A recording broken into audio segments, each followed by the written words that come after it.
Alhamdulillahirabbil alamin. Wa sallallahu alaihi wa ala alihi wasallam.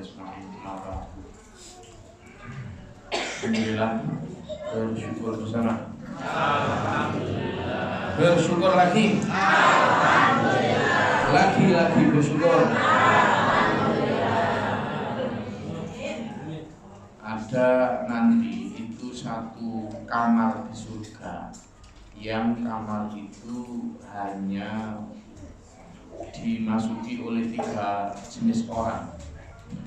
Kamar itu terdiri dari intan permata merah, saking indahnya. Yang pertama adalah dimasuki oleh para nabi.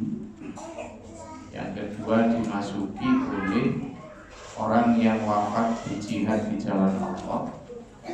Yang ketiga adalah orang yang fakir dan sabar. Fakir tapi sabar. Fakir yang beriman, mukmin yang fakir yang sabar.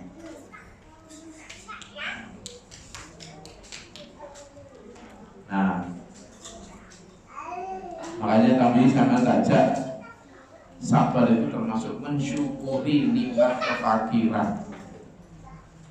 Jadi kalau saya ajak tadi bersyukur, itu terlepas dari sampean punya duit atau tidak. Punya duit ya tak ajak bersyukur, nggak punya duit ya tetap tak ajak. Ya.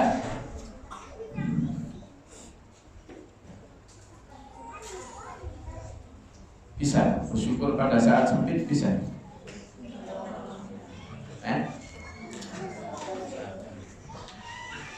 Kalau bersyukur pada saat punya banyak uang itu banyak, bisa.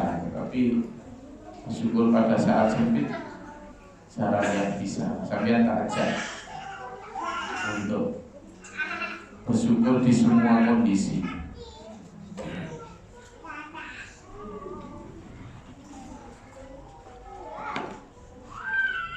Termasuk hari ini kita akan belajar, malam ini kita akan belajar tentang di samping bersyukur di semua kondisi, juga sambil terajak disiplin di semua kondisi. Masih ingat apa itu disiplin? Disiplin adalah do what you hate to do just like you like to do. Nah, you love it. Jadi melakukan apa yang sampean benci atau sampean tidak suka, seolah-olah sampean menyukainya. Tahajud itu disukai enggak? Enggak.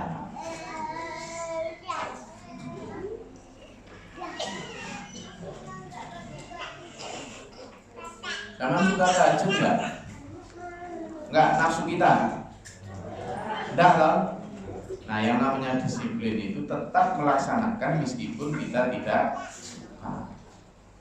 Seolah-olah kita suka. Nah, berarti memaksa diri kita untuk sedekah itu menyenangkan enggak? Enggak lah. Susah-susah ngumpulin duit disuruh berikan orang lain. Enggak lah. Tapi kita tetap melakukannya seperti kita sedang menyukainya. Kenapa? Karena Allah menyampaikan asa antakrahu syai'a wa huwa khairul lakum. Apa yang seolah-olah kamu tidak suka itu bisa jadi itu baik untukmu. Sementara apa yang mungkin asa antuhibbu syai'a, apa yang sampean suka justru bisa jadi itu tidak baik untukmu. Nah, ini malam ini kita belajar itu. Tadi pagi itu ini bocah gelundungan ini, sahu ini. Jadi ceritanya saya sudah selesai ngaji, dia baru bangun tidur. Itu anak kecil bangun tidur mewek kan, nangis. nangis, ya dia masih ngumpulin nyawa. Habis digendong sama siapa gitu dari TK ke musola. Nah, di musola dia tentu nyari mboknya.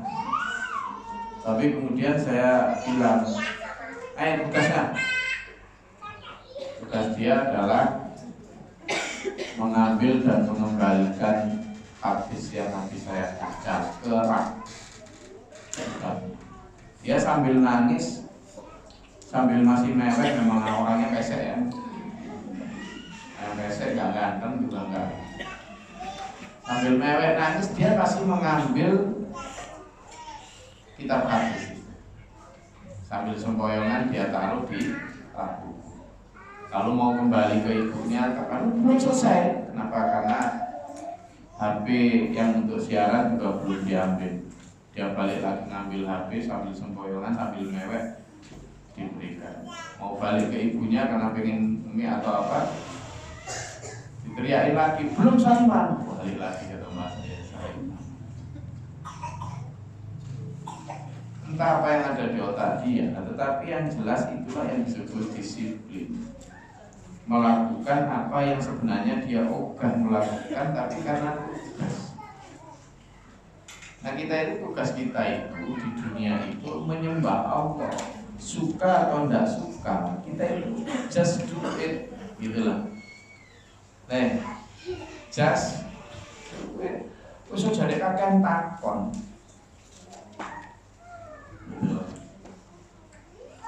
Sudah jangan banyak tanya, lakukan gitu aja.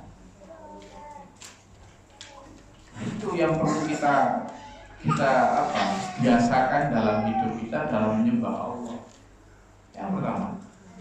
Jadi kalau apalagi kita sudah dikasih tahu asa antakrahu syai'a, bisa jadi apa yang kamu tidak suka itu khairun.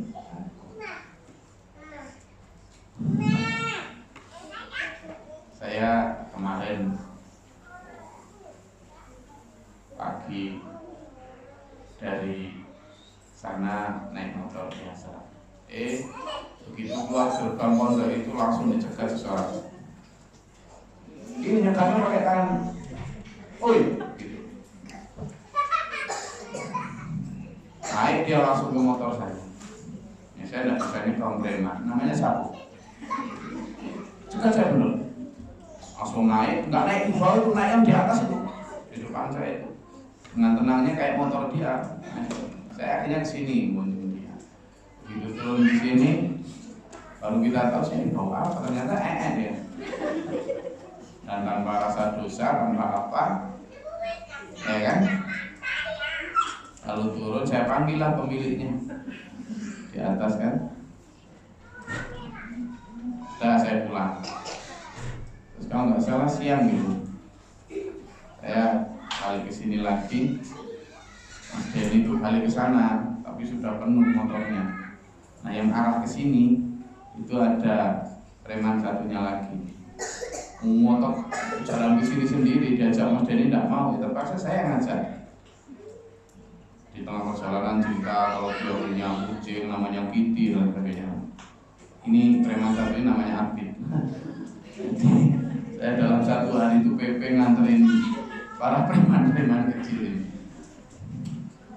Saya berpikir gini, anak-anak ini kan tanpa dosa ya, anak-anak ini suci, anak ini polos tanpa tapi. Ya, dia cerita itu jujur, mencintai pun jujur. Tadi Abid kesini juga bareng saya berangkat kesini, dia masih di gerbang rumahnya.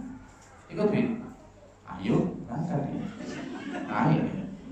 Tanpa ngomong ibunya mungkin nyari susah juga. Kenapa Abid mau ikut saya? Saya yakin kalau dia nggak kenal saya, dia nggak ikut saya. Berarti dia trust on me, dia percaya saya bahwa saya nggak akan mencelakakan dia, bahwa saya nggak akan bawa dari dia. I know Gus Glory, kan gitu dalam pikiran Abid. Nah, kita itu kepada Allah itu harusnya begitu. Sampai naik di perahu ini, naik di perahu agama Islam ini, itu tanpa tanya, Abid tahu betul bahwa saya menuju gedung ini. sama dengan tujuan dia, ya kan? Makanya saya ikut tuh.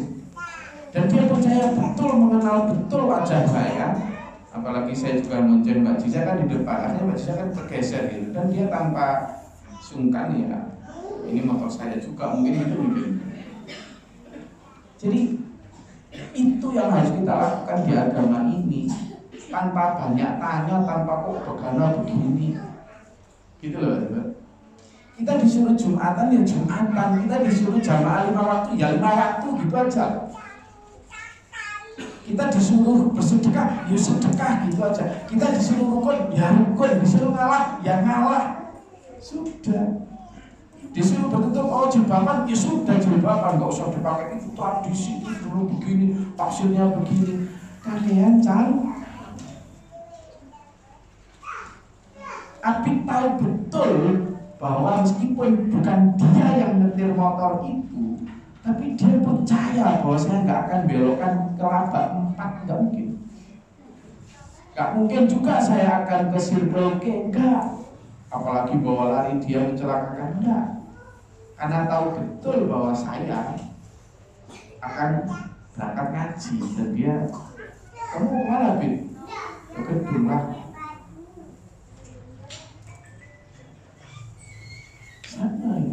Nah, sampean itu tak ajak untuk dalam beragama itu sepolos, setulus anak-anak tadi.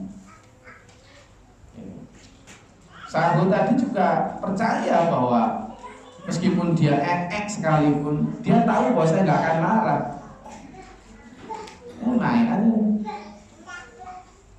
Ya, jadi sampean juga saya harap begitu. Makanya nanti ketika kita diminta Allah illa liya'budullaha mukhlishina lahud-din, kita itu diminta Allah untuk menyembah Allah dengan mukhlis, dengan tulus, ikhlas.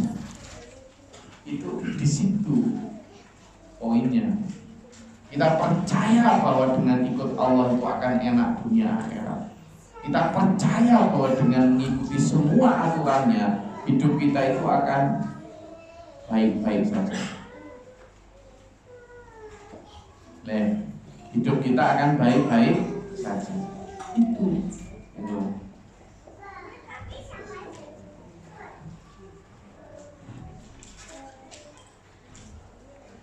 Nah, sehingga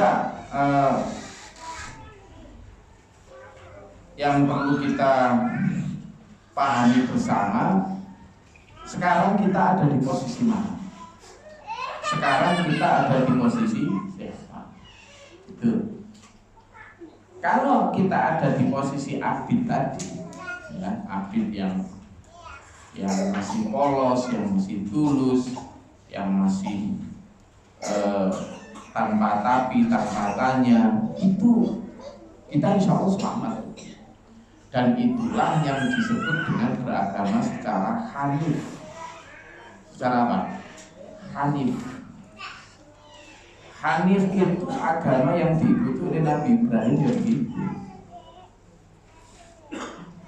Ya. Jadi saya ulangi lagi cerita tadi bahwa nanti saya bisa pakai analogi itu ya. Pakai analogi itu terutama untuk nyorot diri sendiri lalu nyorot orang lain.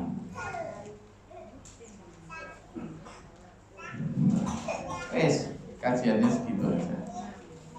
Sekarang saya pakai itu untuk kaca diri masing-masing. Saya sudah seperti itu. Jadi abid itu saya kasih nama abid, bukan hanya abid ya, tapi ain pakai alif. Itu beda dengan hanya abid. Abid berarti ahli ibadah. Nah, dari kaca itu tadi kita bisa memikirkan bahwa ternyata kadang kita itu masih meragukan agama ini akan memberi kita kebahagiaan di dua kehidupan, baik dunia maupun akhirat. Kadang kita juga masih ragu bahwa dengan mengikuti semua aturan Allah itu yang mungkin di dunia terasa pahit akan berakhir legit nanti di akhirat. kadang nutup. Ya kayak tadi Mas Budi, kalau seandainya Abid itu tidak kenal saya, Abid mau naik motor saya? Tidak mau. Tidak mau. Atau mungkin kenal tapi ya tidak tahu, kalau tidak yakin kalau mau kesini. Misalnya kenal entah siapa, Nasrani atau belum tentu mau ikut. Nah, kepercayaan kita terhadap Allah, kepercayaan kita terhadap guru, kepercayaan kita terhadap perahu ini itu harus seyakin seperti Abid terhadap motor NMAX saya tadi. Masuk. Siapa itu masuk?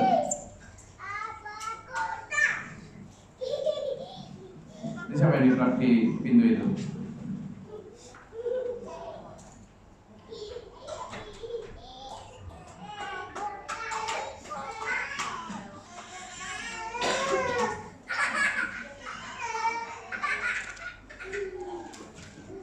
Nah, bisa buka.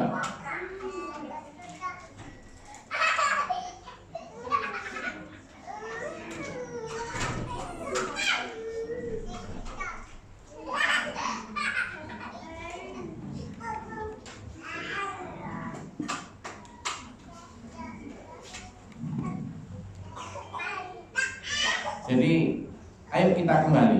Sekali lagi saya tadi ceritakan bahwa Abid itu dan Sahu tadi itu saya pakai analogi. Yang namanya analogi itu untuk landasan berpikir. Bagaimana kita berjamaah, bagaimana kita beragama. Kenapa? Karena ada titik di mana kita itu kadang berpikir sebagai orang lain. Ada titik di mana kadang kita itu berpikir seperti pikirannya orang-orang yang tidak yakin akan kehidupan setelah mati. Tapi lebih dari itu, kita juga sering tidak yakin akan aturan Allah itu membawa kebaikan untuk kita. Makanya tadi ada sebuah status menurut saya miliknya orang-orang sekuler ya. Agama ini mudah, tidak usah dipersulit. Agama ini hanya mengatur tentang hubungan kepada Tuhan. Muamalah itu urusan masing-masing. Nah, dia bilang gitu. Artinya dia berpikir bahwa agama ini benar-benar hanya mengatur tentang ritual, tidak mengatur tentang bagaimana seseorang harusnya wahing hajing, gimana caranya, setelah hajing apa yang perlu diucapkan, sampai kepada bagaimana cara pipis, bagaimana cara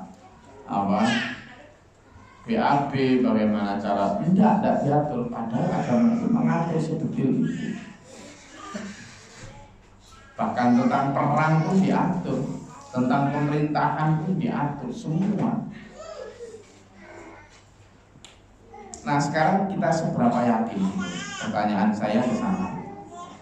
Karena begitu Anda beli tiket, misalnya Heru Air atau tiket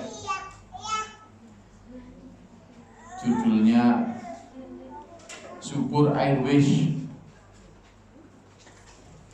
Begitu Anda beli tiket,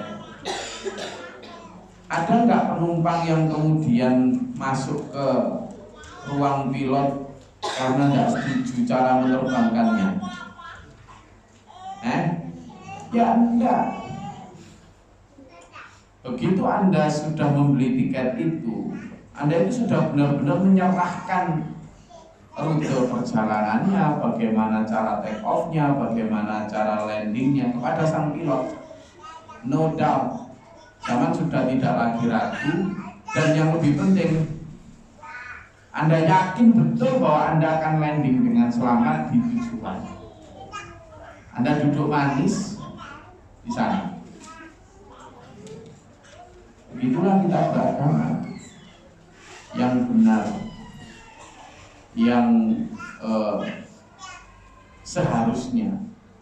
Seperti ketika Habib tadi ketemu saya di pinggir rumahnya dan memastikan untuk ikut motor saya tanpa tanya kemana, karena dia tahu bahwa dia akan bersama saya ke rumah.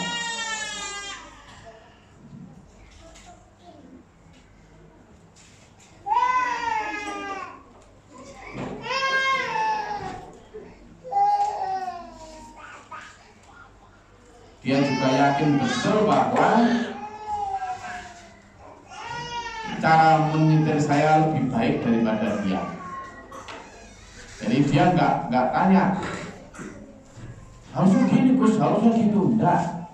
Dia percaya betul 100%. Sehingga di perjalanan dia malah ngobrol tentang kucing dia yang bernama Kitty. Ketika ditanya Mbak Ciza, kenapa kamu kasih nama Kitty? Ya dia perempuan. Jadi dia tidak ngerecokin tentang bagaimana saya nyetir. Das. Begitu nyampe di gerbang depan yang diucapkan terima kasih. Bukan komplain karena tadi misalnya saya agak belum jalan dikit, karena dia tahu memang jalan ke sini itu belum jalan. Dia nggak komplain kok gitu, enggak. Malah berterima kasih karena orang tahu terima kasih.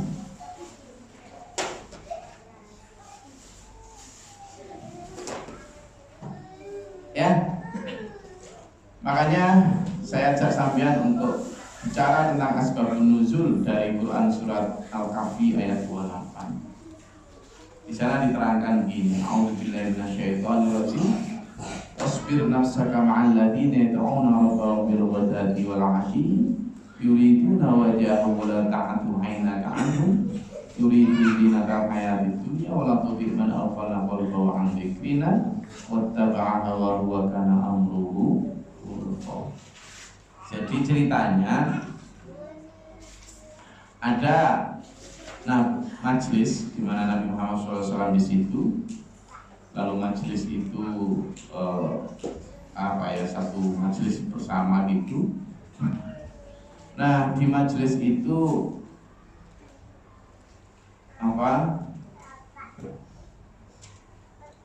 seperti kita tahu kebanyakan memang konco-konconya Nabi di awal itulah orang-orang aghalnya, wong cilik dan juga tidak punya banyak harta, juga bukan punya status sosial tinggi dan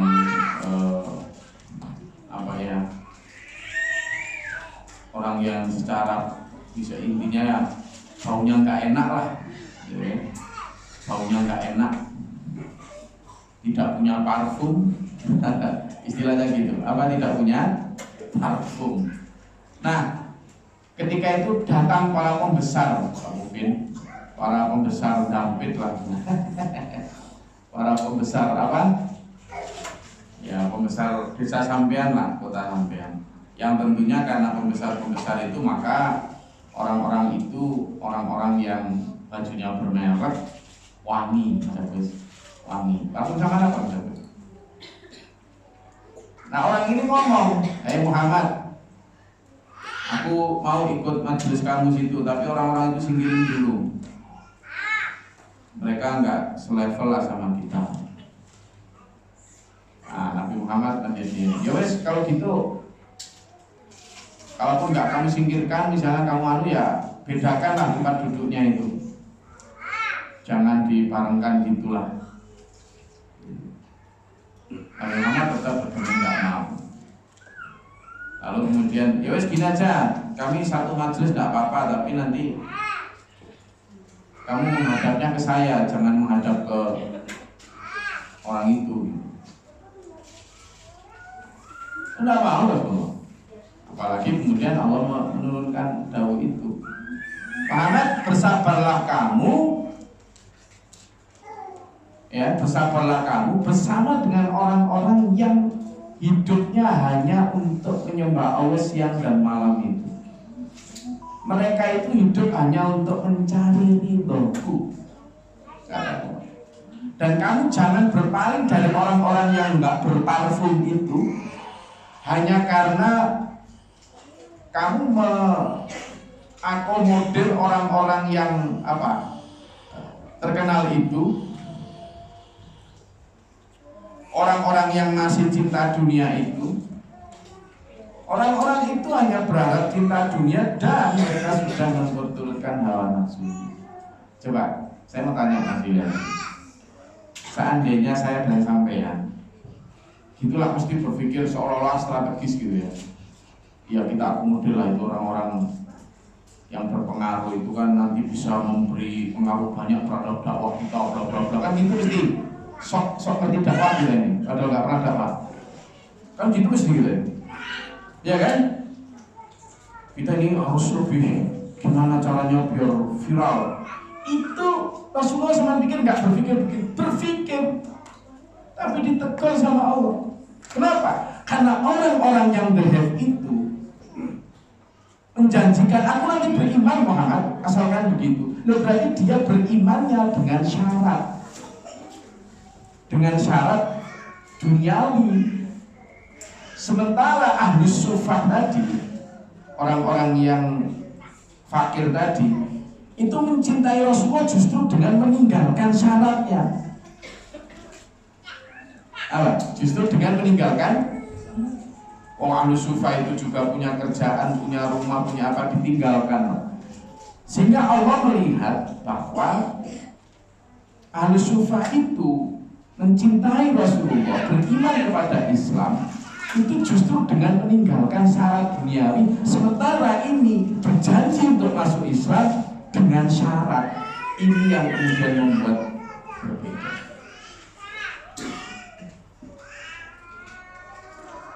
Nah, Abid tadi itu ikut motor saya NMAX itu tanpa syarat, karena trust, full trust.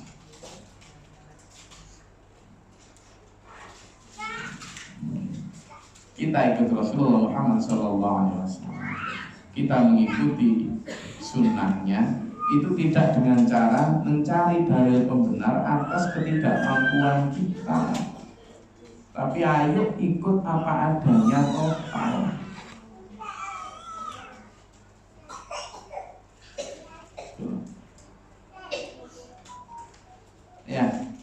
Ya Mas Abil, gitu Mas Abil.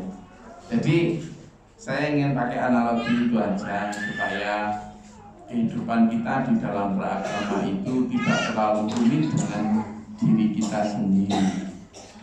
Karena apa? Sesungguhnya kita telah menjual diri kita kepada Allah. Harta, jiwa, raga, bahkan perasaan kita sekalipun. Ya, bahkan perasaan kita. Mungkin Abid di tengah jalan tadi juga keinginan ada kok gini kok, tapi enggak ya. Karena percaya, gitu ya. Kalau mungkin Sambo tadi saya pakai contoh masih terlalu bayi. Kalau si Abid itu udah punya pilihan dia untuk mau ikut atau tidak. Nah, sampean saya anggap begitulah. Kecuali kalau sampean tak anggap kayak di bawahnya Abid.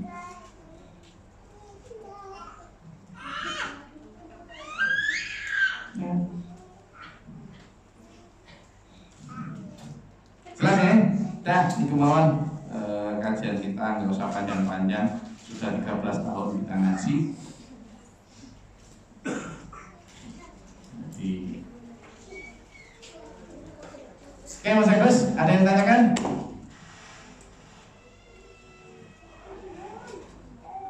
Itu yang disebut wama umiru, kata Pak. Katanya gitu Pak. Wama umiru illa liya'budullaha mukhlishina lahu.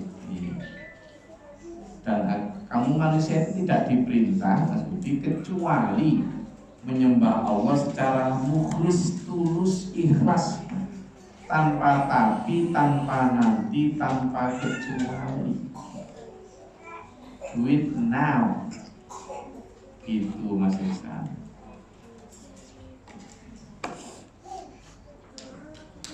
Pun di kemauan pakai nopo itu. Itu tadi sahur baru bangun tidur, ya kan? Masih ngerengek nangis. Terus karena tahu tugasnya dia adalah mengambilkan dan mengembalikan hadis saya, dia lakukan sambil sempoyongan nangis dan ngerengek. Nah, masa kalah sama sahur ya? Asa antakrahu syai'a wa huwa khairun wa asa antuhibbu syai'a wa huwa syarrun. Apa yang sampean cintai bisa jadi buruk untuk kamu, dan apa yang sampean tidak sukai bisa jadi malah baik untuk kamu. Ya. Ada enggak dulu mungkin pernah ngaji sekali, 2 kali, 3 kali di sini terus nggak lanjut lagi karena nggak cocok? Banyak loh. Dan tidak hanya karena ketemu Mas Malik, tapi bahkan sudah dengar saya loh, penjelasan dari saya langsung kurang apa ya, tapi nggak cocok terus pergi. Banyak Bun, banyak. Itu loh Mbak Rida itu kan kalau habis asar itu memanfaatkan waktu untuk ngasih kesempatan ibu-ibu yang ngantor daripada ngerumpi diajak ngaji. Ya selain ngaji fikih perempuan, juga ngaji tentang ajaran lah diktat. Dulu banyak 15, jadi 10, jadi 8, naik lagi 8, jadi 5, 5 naik lagi 6, jadi 3, 3 naik lagi jadi 4, jadi 1, 1 tinggal separuh tangan itu.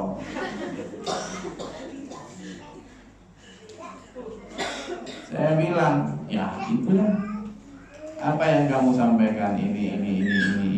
Ya, padahal nggak kok diajak langsung ayo bertobat dulu, ya diajak kehidupan. Karena apa? Ya itu tadi, laqad ji'nakum bil haqqi walakinna aktsarakum lil haqqi.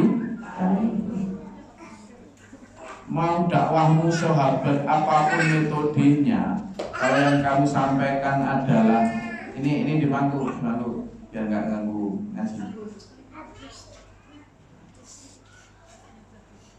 Kalau yang kamu sampaikan itu hak, masa nanti ini Mas Hendri, Mas Kasih, istilah. Kalau yang hanya pernah melihat dakwah memang gampang berkomentar, tapi kalau yang menjalani dakwah, nah itu harusnya begini, harusnya Yunus Nasir. Ya, Bukun pernah nggak ngajak orang beberapa kali terus hilang gitu? Karena apa Bukun? Nggak cocok. Yang saya sampaikan apa Bukun? Ya itu. Makanya ya memang akhirnya saringan itu akan nyampe. Ketika misalnya Bukun, misalnya si Jumilah siapapun namanya ya, nggak cocok di sini, dia tetap ngaji ke tempat lain loh, yang cocok. Jadi kalau sampean misalnya nanti nggak cocok ngaji di sini, terus ketemu sama yang cocok, wis akeh tunggale. Nggak usah merasa sok keren, sudah banyak teman. Dan teman Anda bukan hanya di sini, bahkan Abu Jahal pun begitu, dulu ngaji juga dia. Nah iya toh. Jadi aku cocok Mat Muhammad tentang kamu yang bab ini, tapi tentang ini aku gak cocok Mat, sudahlah. Dia begitu, sama. Jadi itu bukan pengetahuan modern kemudian filosofis, enggak, filosofis apanya? Sampean itu hanya mengulang apa yang sudah dilakukan oleh para mujahilin. Bukan mujahidin ya. Apa? Mujahilin roda. Apa mujahilin?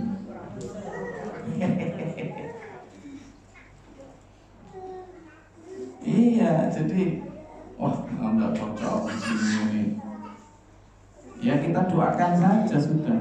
Jadi tapi jangan pernah mundur, ya Matri. Jangan pernah. Ini masih banyak, alhamdulillah segini banyak kok. Buat saya banyak ini. Ada Pak Subuh, banyak masih ya, alhamdulillah. Saya baru berdakwah di sini berapa tahun ini banyaknya gini. Iya Mbak Tata, saya Mbak Tata sama Sudadi nih Mbak tanya. Waktu sama diajak Mas Heru, ada barengan yang lain kan? Ada berapa itu? Ada berapa kamar itu menjadi yang pernah ikut di sini sekali dua kali kan? 3 apa 4 kamar itu, 3-4 keluarga. Iya, di kos-kosannya itu yang ganti dia padel. Saya kita sisa 2 buah ini. Sama dulu Mas Malik itu berapa kali ngajak orangnya kali ya. Oh, kalau nakai. Pertama ngajak Mas Adi, terus Mas Adi ngajak Mas Nur ngajak Artanto ngajak apa lagi? Ya Habib.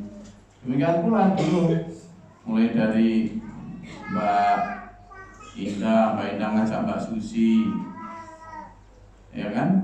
Mbak Susi sama istrinya Cak Ut, coba Mbak Susi. Habis itu Mbak Susi ngajak Mas Nafi ngajak gengnya tuh, mulai dari Pak Budi, Cak Is, terus Cak Mat, terus Mas Agung, itu untung orang 5 tuh, pakai mobil Yaris itu, Jazz itu.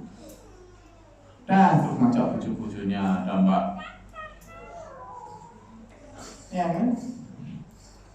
Sama dulu, ini kan saling berantai gitu. Dulu Bu Komang ngajak Pak Jum. Terus Pak Jum itu dulu sebelum Bu Komang itu ada ponakannya Pak Jum tuh, siapa namanya? Ya, tapi sebelum itu Yadi dulu. Yadi sama bujunya ngajak itu ngajak kayak gitu. Ini semuanya kemudian ya ada yang bertahan, ada yang lulus. Pak Jum insya Allah termasuk yang lulus. Husnul Khotimah. Pak Budi lulus Husnul Khotimah, Cak Es lulus Husnul Khotimah. Di Tabanan juga sama. Jadi naik turunnya itu tidak akan kemudian membuat wah ini kurang gitu sekarang. Itulah sejak dulu di zaman Rasulullah begitu itu.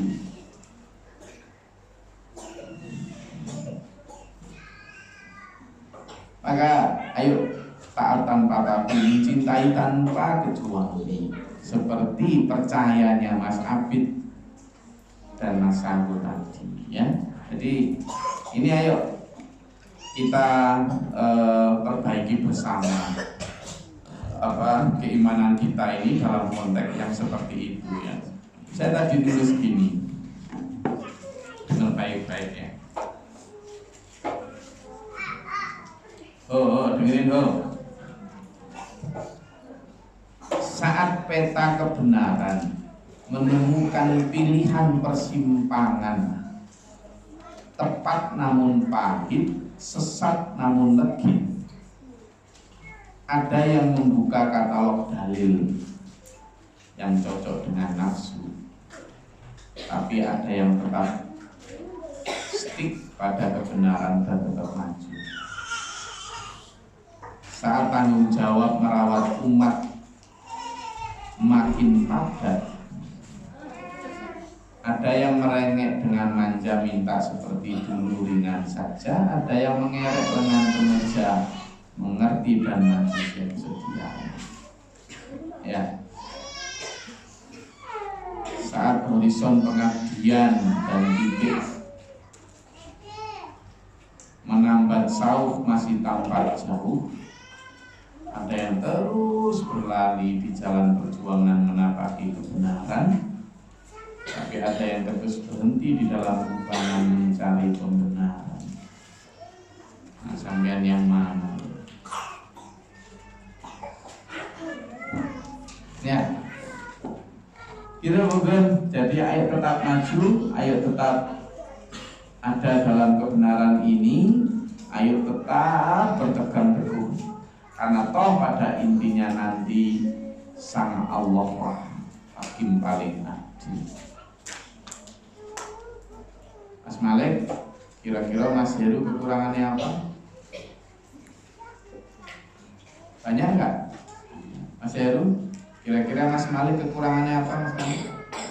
Banyak. Jangan bukan begitu. Seandainya saya tanya Mbak Ratna, Mbak Tri, gimana kekurangan Gus Glory? Banyak. Dan saya sadari itu. Gitu loh. Kalau saya tanya Mbak Dian bagaimana kekurangan Mas Anom, nemu nggak Mbak Dian? Nemu loh? Nemu. Kalau saya tanya Mas Anom kekurangan Mbak Dian, tapi mereka tetap bersatu. Disatukan oleh apa? Oleh apa? Oleh cinta. Oleh cinta. Mbak Tri, sampean dulu pakai pacaran nggak sama Mas Budi?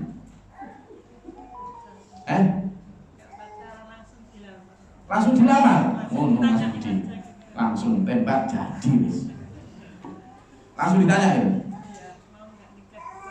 Mau nikah loh? Setelah mau langsung lamar? Perwakilan dari Kediri lamar kita di Bali 2 bulan. Oh, sangat.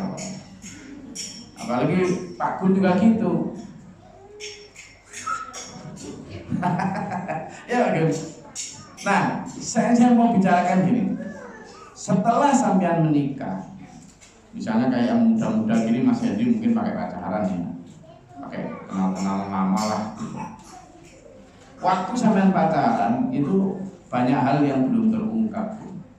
Tapi begitu Anda menikah, maka semuanya terungkap. Tapi cinta setelah menikah itu cinta yang beda dengan ketika masa pacaran. Cinta yang menikah itu karena good understanding, karena saling memahami. Sehingga ketika pun ada kekurangan, itu tidak dengan kemudian mutung. Iya toh? Nah, kalau setiap pertengkaran yang sampean ada dan temui di dalam perjalanan rumah tangga, lalu sampean jadikan alasan untuk berpisah atau mutung, mungkin tidak ada rumah tangga yang nganggung di muka bumi ini, iya toh? Mana ada? Rumah tangganya Rasul aja ada pertengkaran kok. Saya ingin sampean di dalam berjamaah juga begitu. Anggap itu seperti rumah tangga. Jadi kalau ada misalnya antara Mas Leman dan Mas Imam tidak cocok, antara Mas Agus dengan Mas Andi tidak cocok, ya cocokkan sampean berumah tangga. Kan gitu. Mbak Ratna berapa kali sehari berantem dengan Mas Yuliadi? Tidak pernah ya? Tidak pernah let. Mbak Saro yang begitu sama Mas Raden Mas Ngabai Yanto Suwiryo aja sering berantem kok. Jangan pikir orang sekalau Mas Mijan gitu nggak pernah berantem sama Mbak Tundi itu. Oh sering. Nggak pernah dengar berantemnya itu pakai tenaga dalam Mas Malik. Cuma nggak tahu. Jadi berantemnya begitu dari jauh. Emang itu ilmunya udah tinggi, emang nggak nyampe emang. Beda. Beda Mas Malik. Orang-orang kita kayak di dataran biasa dengan orang-orang pegunungan itu beda cara berantem. Orang pegunungan itu kan terbiasa mudatir, berselimut, sehingga cara berantemnya juga udah tingkat tinggi. Ibarat ajian itu serat jiwa level 10. Bisa. Nah kalau Mbak Saro sama Mas Yanto itu sudah di atasnya ajian serat jiwa, namanya ajian lampa lumpuh. Itu lawannya rawa kontek tahu.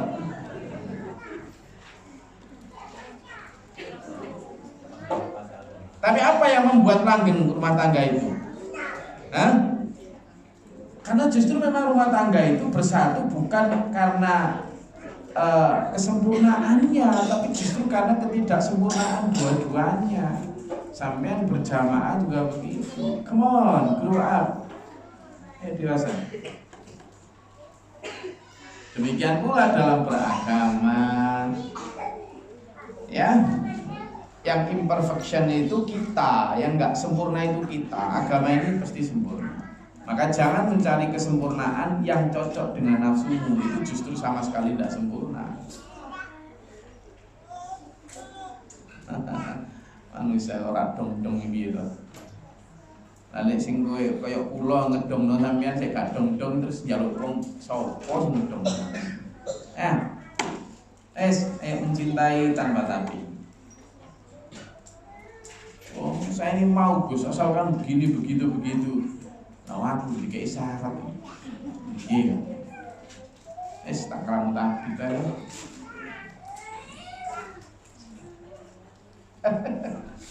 Ya, ini kalau.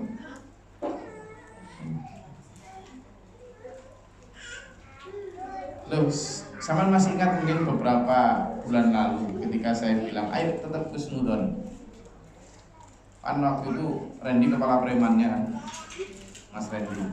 Sekarang itu Mas Randy, kemarin saya temukan, ada yang menemukan seseorang, Mas Randy itu dulu jauh lebih nakal daripada si Memet. Kemarin Mas Randy nyuci piring, semua cucian kotor di dapur dicuci. Ketika ditanya, ngapain Randy nyuci? Kenapa? Kasihan mbak-mbak. Bayangkan, semulia itu, entah kamuflase atau apa, tapi jelas semulia itu. Jadi orang bisa berubah ke arah baik. Maka sampean dalam kepada sesama teman, dulur dan sebagainya, wis dihusnudoni begitu saja. Bahkan Bubrin misalnya ada teman dulur kita yang kemudian sekarang masih kendor, dihusnudoni saja. Mungkin sekarang itu lagi masa idah tapi talak rezeki Mas ya. Kemarin kan kita pelajari tadi surat Al-Baqarah ya kan? Yang ikut ngaji subuh sih.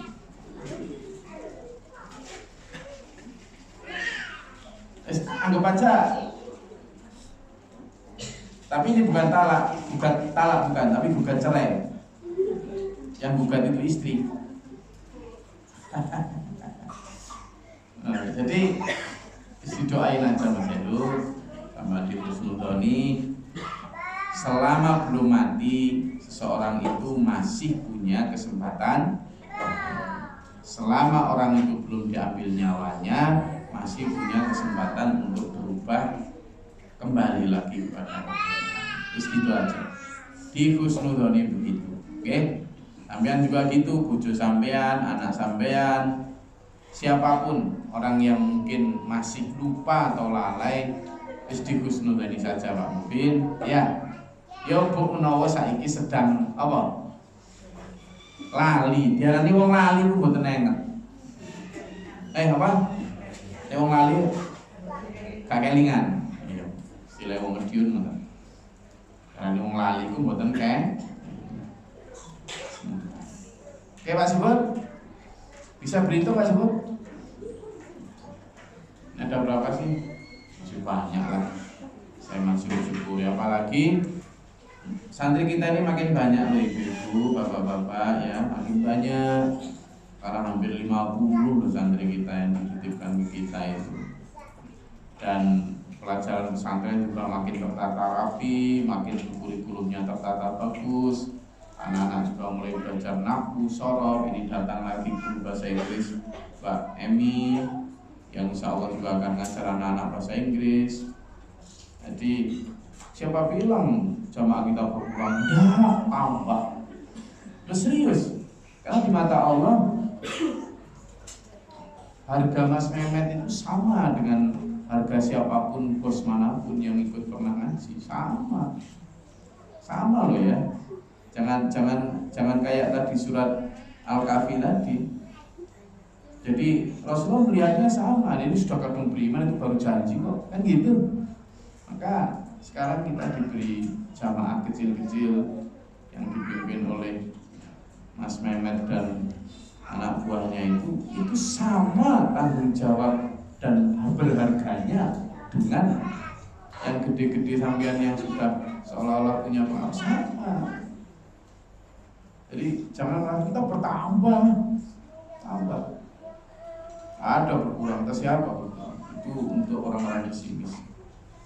Kira orang optimis kita bertambah. Jadi generasi muda ini insya Allah 20 tahun lagi itu menjadi orang-orang yang berpengaruh. Sementara generasi yang sedang muncul sebentar lagi sama. Jadi sama. Pentingnya di mata Allah si siapa ini?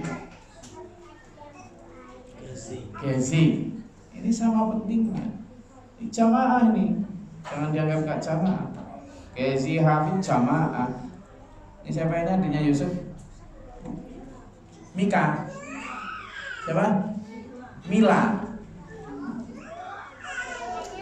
Itu. Makanya tadi saya ngomong dengan Sahu, saya ngomong dengan Abid, ya sama seriusnya. Oh, Zain, waktunya. Gitu. Ya Puri. Nah, sehingga husnudon kita Puri ini nanti jadi bukun selanjutnya, gitu loh. Enggak kok kemudian berkurang, enggak. Makanya saya menyetujui pernikahan sampean. Itu karena nanti suatu saat ya itu yang akan melanjutkan, itulah jamaah kita nanti bertambah. Ya, tetap semangat, tetap semangat. Bismillah. Saya rasa itu kajian kita pada malam hari. Ada yang mau ditanyakan? Oh, Mas Salim. Alhamdulillah. Kata ya noto pipi ini. Atau tanya Mas Harom? Enggak ya, saya. Mas Harom mau tanya apa? Ya, alhamdulillah. Mas Aan yang udah lama nggak tanya itu ya. Oh. Alhamdulillah. Air itu sejernih yang di Dampit tempatnya Mas Heru. Coba nih airnya itu. Oh, bening bisa langsung diminum itu dari keran itu. Oh, enak. Ya udah. Oke, gitu Mas Agus ya. Semangat Mas Agus. Pak Jumali lulus, sampean yang melanjutkan. Nanti sampean lulus, si siapa anak sama itu? Dafa melanjutkan. Segitu aja wes. Ada berkurang, insya Allah bertambah kita. Ini Abil udah gede, sekarang lanjut si adiknya Abil. Siapa adiknya Abil tuh? Haikal. Haikal itu dulu saya punya anak buah namanya Haikal, dia dosen di Unimam. Pastinya ya. Jadi gitu wes. Ini Bos Prihatin. Insyaallah sebentar lagi juga lulus, lanjut si Mas Adi. Adi nanti lulus, lanjut si Gen. Gitu wes. Memang kita ini kan giliran naik panggung teman. Ya namanya panggung sandiwara, orang nggak ngerti panggung sandiwara itu apa. Giliran naik panggung aja. Kita sekarang di panggung, mau tidak mau nanti ya lewat. Harus turun panggung.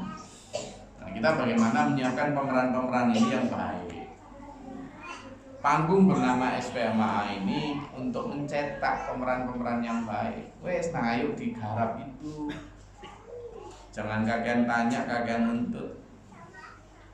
Jadi penumpang yang baik. Kalau percaya sama pilotnya, kalau enggak percaya, Ya cari pesawat sendiri, piloti sendiri. Kalau nggak bisa ya cari pilot lain. Tapi kalau bisa, ayo bareng-bareng saja di pesawat ini.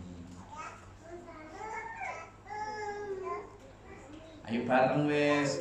Nah yang tadi saya bilang, Pak Subur kira-kira nanti di surga minta di RT berapa? Dengar tadi Pak Subur ya kan? Di RT berapa? Terus nanti ketua RT-nya jangan Pak Yed yang bagian apa Pak Yed? Karena Pak Yed nanti mesti di surga itu minta kepada Allah agar diadakan pasar pamukan gitu ya. Jadi nggak sempat jadi ketua RT nanti. Jangan jadi ketua RT nanti. Sama nanti di surga Mas Agus kira-kira juga tetap minta apa disediakan alat bubut. Gak ada itu Mas. Jadi petani yang akhirnya masuk surga di akhirat itu ditanya Allah, kamu minta apa? Minta ke sawah. Akhirnya dikasih Allah sawah. Cuma kalau Mas Malik masuk surga itu nanti kira-kira minta apa Pak? Masa minta ruko atau jualan pecel gitu?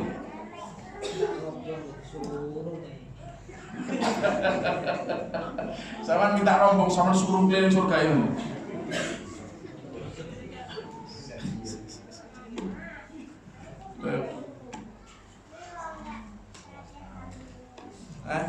Masa mana Mas Leman? Mana Leman? Masa sama kemana-mana bawa peng gitu di surga nanti?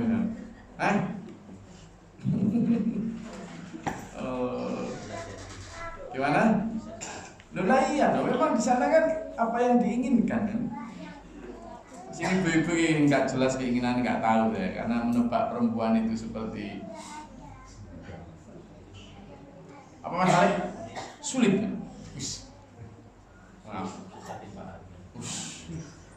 Padahal memang memahami perempuan satu. Mulai harus ngakuni sulit jadi.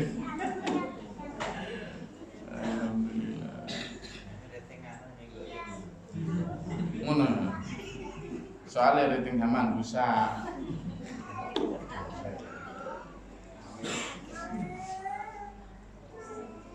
Ya, Pak Mubin di perahu ini aja, oke?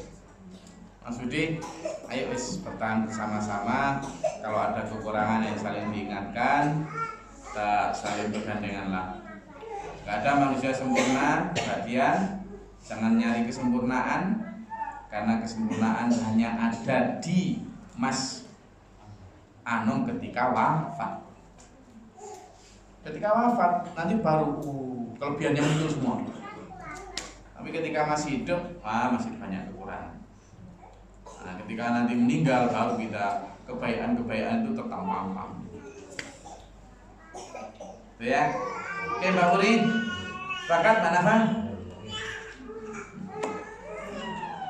Mudah-mudahan kita diberi kesabaran Allah ya dalam hal ini, bersama-sama doakan Gus Glory juga dalam mendampingi sampean, diberikan Allah kekuatan lahir batin ya. Dan juga saya juga insya Allah selalu mendoakan sampean semua ya.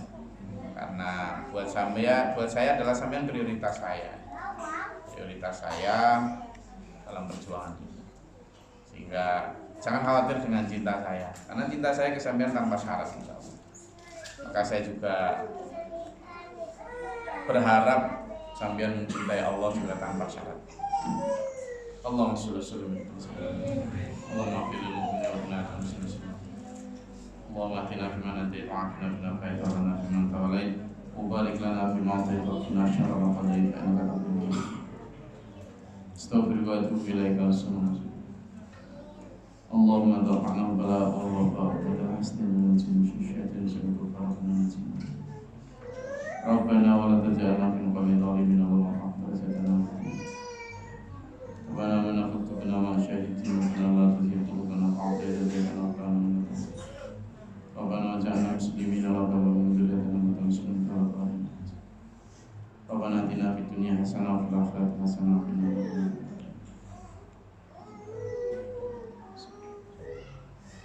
Subhana rabbika rabbil izzati